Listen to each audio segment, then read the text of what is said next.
I didn't know that.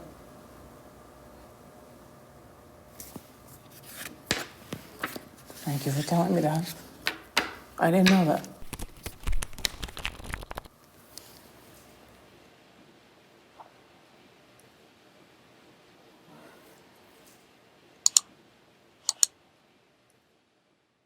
Look in my eyes and describe what you see. I see a man that I love very, very deeply, who I feel like I see all the things under the surface just because I know you so well. I just see someone who's very, very special to me, who I'm very invested in, and who's gonna make me cry. You're gonna make yourself cry. Aww. Oh boy. Uh-oh. How do you describe our family to others? Oh, Right? yeah. So openly and honestly, I think it depends on who I'm talking to. Mm-hmm. More and more, I would say that I describe us as a family. Where before, I don't think that I did. I described us more as like my girlfriend. You know, I live with my girlfriend and her two kids. I Mm-hmm. didn't as frequently describe them as my kids, but especially when it comes to people that don't know us as closely, and I'm just describing us, like I've said before, like I'll refer to you as my wife, even though we're not married. You wish. I know. Well, because honestly, we don't know that we're ever going to do that. Right. So, you know, it's like, I know. how long are we going to be together before whatever? And I'll refer to them as my kids a lot of the time. I love that.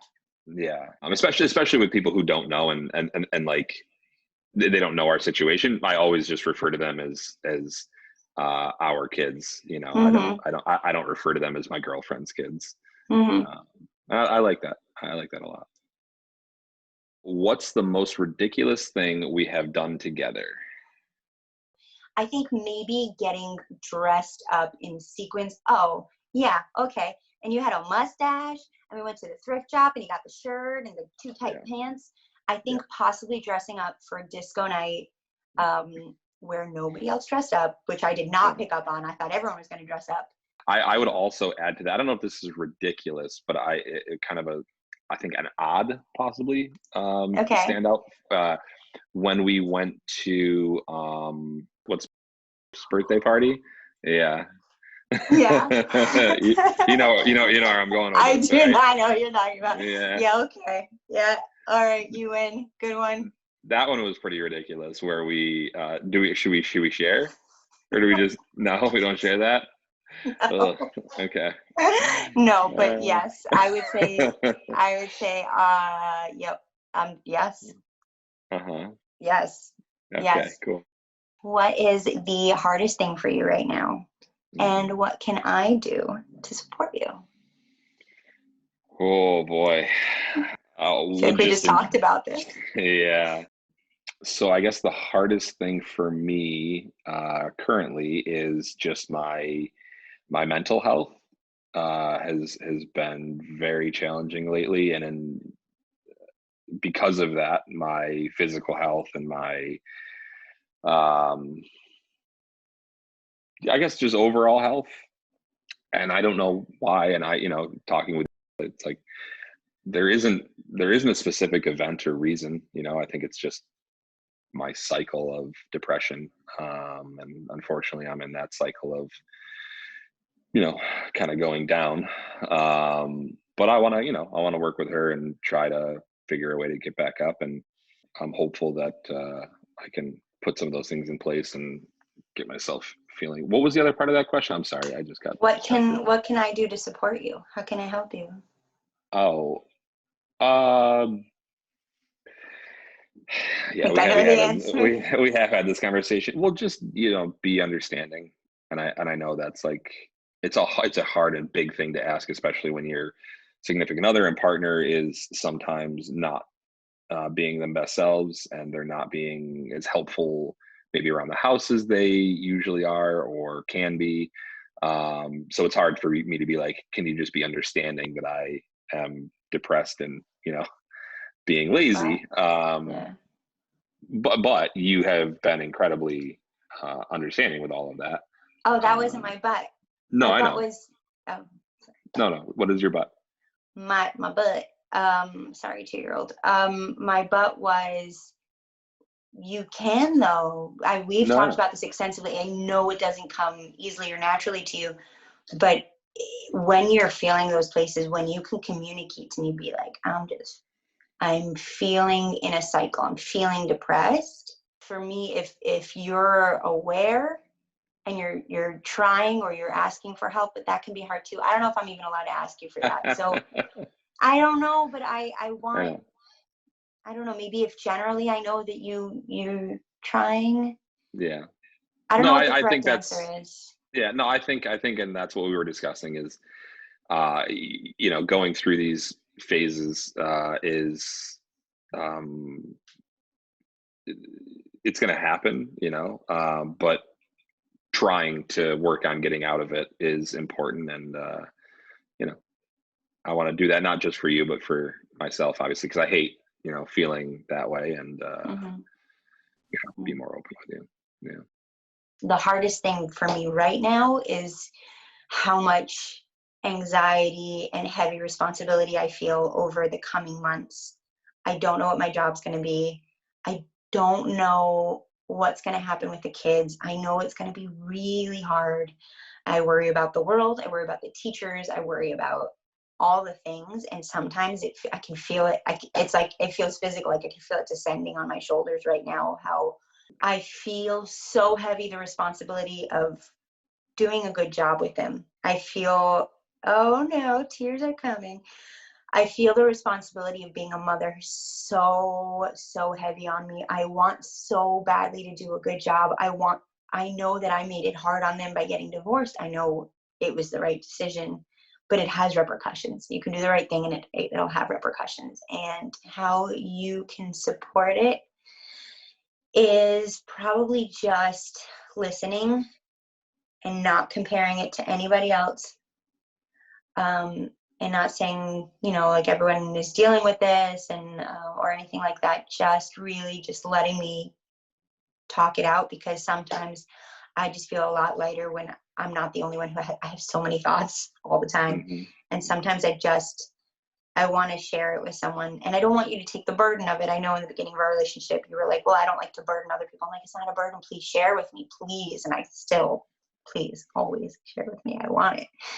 It's not a burden. It's a pleasure to share anything with you. And I hope it's not a burden on you, but if I could just share with you and just listen. And that's I can do that. I can do that. Whew. Okay. I think it's my question. Yeah, I think it's mine. How were you raised differently, and how do you think it's and how do you think it's affecting our relationship? All right. Oh, let me adjust in my seat. How was I raised differently? Let me count the ways. Every way, almost every way. Yeah. Let's do this. All right. You are an only child. Mm-hmm. I'm one of 5. You had 2 parents who gave you, I love your parents. They gave you unconditional love. My upbringing was not like that. Your parents are, they didn't discipline you very much. Mine very much did. And there are some good sides to that, right? I can discipline myself now. We've grown up differently in maybe every way there is to grow up. Oh, quite possibly. Except that we're both white and straight. We're both white and straight, right? Jewish, so there's that whole conversation. Yeah. But how it affects us, all the ways. Because I am never convinced that someone loves me unconditionally. I don't think anybody is safe. If my parents can not love me, if my parents can reject me, if my parents cannot support me, who on this earth would ever, there's nobody. Mm-hmm. Oh, shit. Now it happened. That's huge. And I think in some ways it means that it made me a better mom, because I'm so conscious of providing my children with respect and support and acceptance. And I think my priorities are in a better place. Sometimes you see things a certain way that I look at and I'm like, oh, well, that's not a big deal, or that's not this, because I grew up so differently, where everything was easy. And, you know, like when we talk about your kids and like their relationship with themselves and also like with other children and stuff, we have very different outlooks on it, because like my childhood and my upbringing was so, I mean, it was incredible. I had such a great childhood and such a great relationship with my friends, and I had proximity where I was close to all these people and they were constantly in my lives. And I know that, you know, you didn't necessarily always have that, and I know that your kids don't have that because of, you know, having to move around after divorce. And that's why I kind of let you lead on most of those things, because I think you have a much better idea of what they're going through and how they're feeling and the struggles of being a child of divorced parents. And you know, I've just been a mom longer. But you've also been a mom longer. I haven't been a mom that long. No, you're new to motherhood. New to motherhood, yeah. It looks good on you. Thanks. If this were going to be our last conversation ever, what's something you would never want me to forget? Do you want to answer first? Or do you want me to go first? I guess you can go first. Okay. I'm going to cry, so deal with it. Okay. So if this was our last conversation ever? Oh, Jesus. Versus who? Us and Skin Deep? Well, no, I just right. want them to know how good they are at their jobs. Yeah. If this were our last conversation ever, what would I want you to? Oh my God. I would be bawling my fucking eyes out. Our last conversation ever, I would never want you to forget how deeply you are loved, how this person knows you pretty fucking deeply, I'd say. I know really well. I know good, bad, upside down, all of it. Weird note, like you're weirdo and a half. And I just love you so fucking deeply, and I would, no matter whatever happens between the two of us, I would never want you to forget that you are just so seen. I think I really see you. I hope you feel that way, and that you are so loved. I just would want you to know that to your core and never forget just all the goodness about yourself. To go fuck off. I think outside of me loving you unconditionally, and that I do and that I always will, regardless of, you know, our relationship status, I hope that it stays forever. But if this like were our actual last conversation, I guess what I would want you to know more than anything is that moving forward in life, I need you to know that you're worth it. You're worth someone's love. Sorry, you're making me cry. You deserve compassion. You deserve love unconditionally.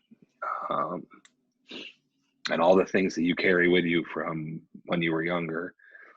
I know they can't be let go, but you're worth it.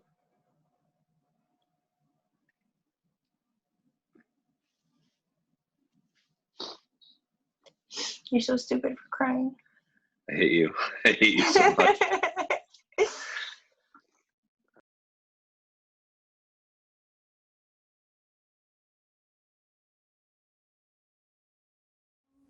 Jaden here from the Skin Deep. Thank you guys so much for watching. If you want to have more meaningful conversations, please make sure to check out the relationship card game. You can find it at theskindeep.com/shop.